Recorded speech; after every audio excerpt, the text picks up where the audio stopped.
براستی یعنی دو بویر گوچه بیه از خازم ببیم یعنی گل هلوست خانیشان دا یعنی ری تمامی سر جیان تمامی سر ولاتین هندر تا خاشخ مسعود و اشرفی هاتا قد کرن یعنی دمکی دا مازود هاتا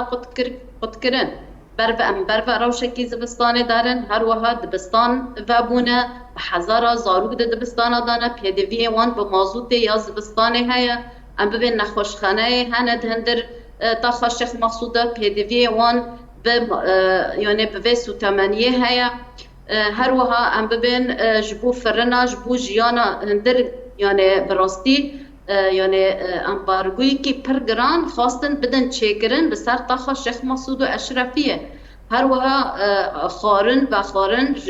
افدرو جنه بسر تا خواهاتیه قد کرن جبروی جی یعنی گل هلوست خوا درخست گوت ام ایرو اف ری گرک ام وکن با صدان ملت می سویل دا کت همبری معبر و جبو ساته را راکن زاروک دناف دا، جن دناف دا، جوان دناف دا، ختیار دناف دا هر کس تبلی و یعنی هلوسته بی و دا کتن قادا و دا کتن معبر جبو ریا خواه وکن جبو جیان خواه دوام بکن